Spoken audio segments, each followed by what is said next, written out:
Thank you, Group 6, for the wonderful presentation. And now moving on to the proponents of Group 3. We hope us good luck po and we will try our best. Jo Marie.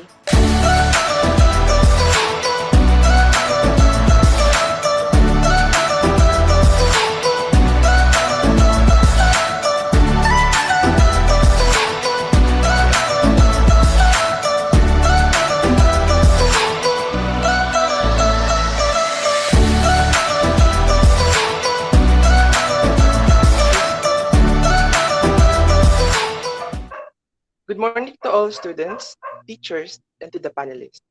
We are the proponents of the Group 3, and our study is the mosquito repellent pendant made from corn, zea mace, cob fibers, and orange citrusinensis peels. I am George Valdesecond Di Bayocot. I'm Jerinil Albumacod. And I'm Jo Marie Esposa. And we are the proponents of this study. First po is the statement of the problem. The main problem of this study is to test the efficiency of mosquito repellent pendant made out of corn cob fibers and orange peels. The researchers raised these sub-problems. Number 1. What is the effectivity of the mosquito repellent in terms of distance? Sub-question number 1 is 30 cm, number 2 is 60 cm, number 3 is 90 cm, and number 4 is 120 cm. Number 2. What is the effectivity of the mosquito repellent in terms of time? Sub-question number 2.1 is 60 minutes. Sub-question number 2, 120 minutes. Number 3 is 180 minutes. And number 4 is 240 minutes. Question number 3. Is there any significant difference in the effectiveness of the mosquito repellent in terms of the sub-question 3.1 distance, number 2 is time. And here's Jerinyel Bumacod for the objectives. For the objectives po, the proponents aim to provide community affordable, cheap, and easy to produce protection against mosquitoes. The proponents also aim to test the bioefficacy of D-limonene as a mosquito repellent. And lastly, they aim to replace the main component of commercially available mosquito repellents, which is DEET or diethyltoluamide. For the conceptual framework, we will be having three main materials. First, the epoxy, corn cob fibers, and orange peels.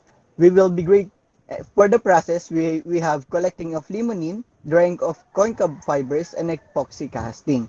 And for the output, we have the dried corn cob fiber, limonene, and the epoxy case as the pendant.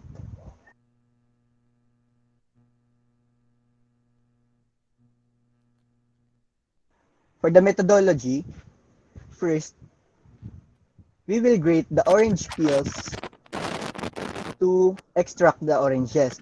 By then, we will combine the oranges with 50 milliliters of water, and by through steam distillation or fractional distillation, the proponent shall yield around 10 to 30 milliliters of D-limonene. For the corn cob fibers,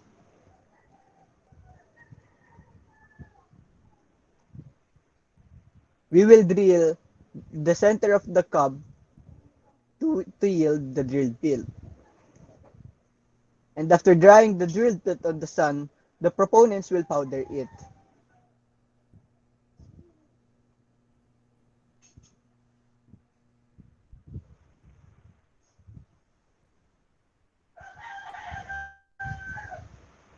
And lastly, after epoxy casting, the said pendant shall be made when the limonene and the dried corn cob fibers are put into the case.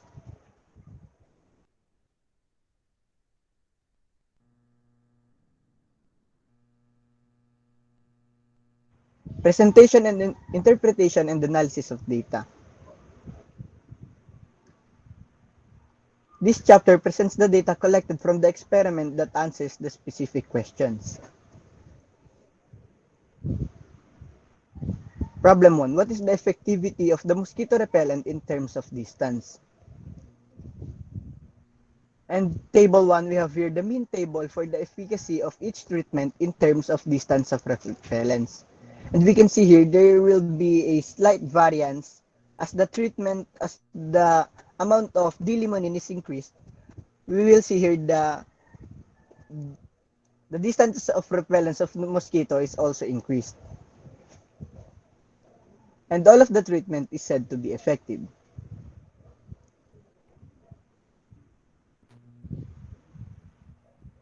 Problem 2. How long will the mosquitoes be repelled by the following setups? Same as table 1. As the amount of D-limonene is increased, we will see a slight variation as the amount of D-limonene is increased. There will be also more mosquitoes repelled by each setup.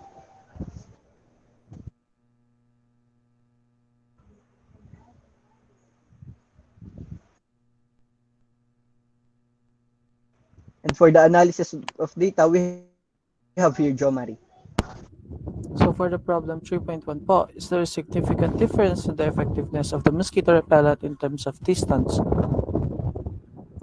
So as shown in the table, from the 0.05 level of significance is equals to 4.2565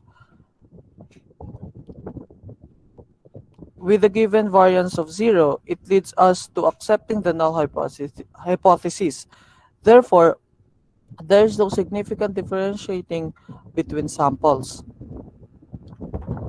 So for the problem 3.2, is there a significant difference in the effectiveness of the mosquito repellent in terms of time? So as shown in the table, from the 0.05 level of significance equals to 4.2565 as calculated with a given variance of 1.9147, it leads us to accepting the null hypothesis. Therefore, there is no significant differentiating between samples po. So for the conclusion and recommendation po,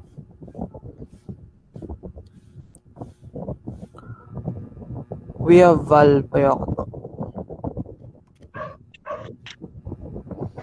Conclusion and recommendations. This chapter shows the conclusion and recommendations of the study. Conclusion number 1. The problem 1 specifies that all treatment in terms of distance, different distances are accepted since all of them are considered effective and was shown that there were no significant difference between the setups. Number 2. Problem 2 indicates that all treatments in terms of time are accepted since all of them are effective, even if most of them are only slightly effective, since it was shown that there are no significant differences between the setups. And for the recommendations, based on the conclusions, these are the following. The following is hereby recommended by the researchers. Number 1. Based on the data collected, the most effective treatment should be used in the product is 30 milliliters of mixtures in terms of distance and time. Number 2. Since all the mosquito repelling pendant is proven effective, everyone is encouraged to use it, since it is financially economical and also eco-friendly because it can be refilled anytime at a low cost. Number 3. Utilizing the mosquito repellent habitually may continuously protect our health from deadly diseases caused by mosquitoes, especially in urban areas where they are abundant.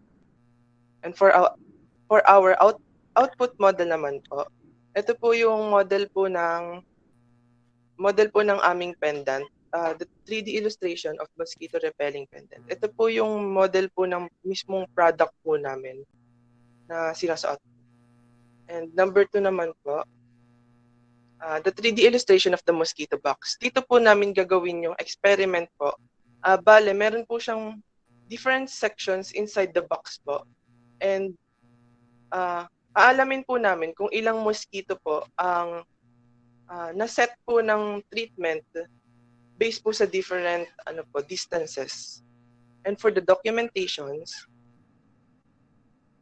this is documentation po of us with Miss Perlita Marhes.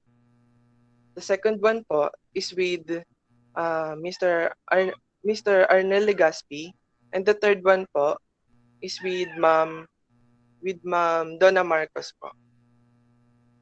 Thank you all for listening po. And now for the Q&A of the panelists.